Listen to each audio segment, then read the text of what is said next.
अब्दुल करीम तेलगी एक ऐसा नाम जिसने भारत के फाइनेंशियल इंस्टीट्यूशन पर 30,000 करोड़ का स्कैम किया था। और ये कोई ऐसा वैसा स्कैम नहीं था। इसने सरकार के सारे दफ्तरों को, इनफैक्ट बहुत सारे पॉलिटिशियंस और गवर्नमेंट ऑफिसर्स इसमें शामिल थे। तो आइए जानते हैं आखिर ये स्कैम क्या था और अब्दुल करीम तेलगी कौन था। तो अब्दुल करीम तेलगी का जन्म 29 जुलाई 1961 को हुआ था खानापुर डिस्ट्रिक्ट में। उसके पिताजी जब वो बचपन में थे तभी गुजर गए थे। बाद में उसने अपने स्कूल के खर्चे ट्रेन में फल बेचकर और सब्जी बेचकर निकाले।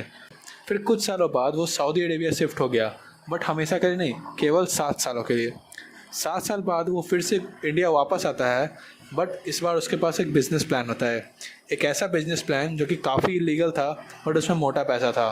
और ये बिज़नेस प्लान था फेक पासपोर्ट्स बनाने का, जिसकी मदद से जो लेबरर्स यहाँ से जाते हैं इंडिया से, उन्हें सऊदी अरेबिया और मिडल ईस्ट की कंट्री में भेजा जा सके चीप कॉस्ट पे। और चूँकि लेबरर्स के पास मोस्टली डॉक्यूमेंट्स नहीं होते हैं, या होते भी हो तो आधे अधूरे होते हैं, तो इसलिए उनका पासपोर्ट बन पाना लीगली मुश्किल था। और अब्दुल करीम तेलगी ने इसी का फ़ायदा उठाया और उसने अपनी कंपनी स्टार्ट की मुंबई के मरीन लाइन्स के अराउंड, अरेबियन मेट्रो ट्रैवल्स। ये company fake passport, fake visa और फेक डॉक्यूमेंट जो भी मिसिंग है वो सब बनाती थी लेबरर्स को एक्सपोर्ट करने के लिए मिडिल ईस्ट की कंट्रीज़ में।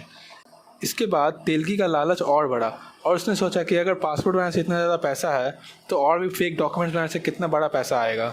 उसने अपना ये फर्जी बिजनेस स्टैम्प के पेपर तक बढ़ा दिया और लगभग 300 लोगों को हायर किया इन नकली स्टैम्प पेपर्स को अलग अलग इंस्टीट्यूशन जैसे stock brokerage companies, financial institution, government school और कॉलेजेस, इन सबको बेचने के लिए। ये सब उसने 1996 के अराउंड शुरू किया था और इस वक्त तक किसी भी तरीके का लीगल एक्शन अब्दुल करीम तेलगी के अराउंड नहीं था। बट ये पकड़ा कैसे गया?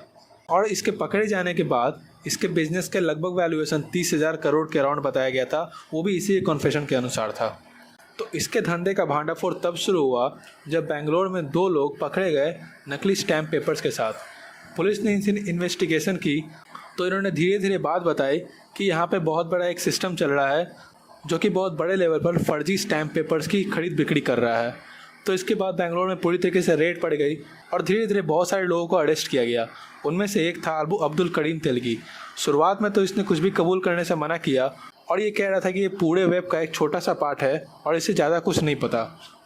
पर धीरे धीरे इन्वेस्टिगेशन के दौरान पुलिस को इसकी नेटवर्थ की नेटवर्थ की जानकारी हुई। इसके ज़मीन, इसके फार्म हाउसेज, इनफैक्ट इसकी गर्लफ्रेंड को एक रात बिताने के लिए अब्दुल करीम तेलगी 90 लाख रुपए दिए थे। इन सब के इन्वेस्टिगेशन के बाद अब्दुल करीम को 30 साल की सज़ा हुई, जो कि बाद में बढ़ाकर और 17 साल बढ़ा दी गई थी। और फाइनली इसकी मौत 23 अक्टूबर 2017 को विक्टोरिया हॉस्पिटल में हुई।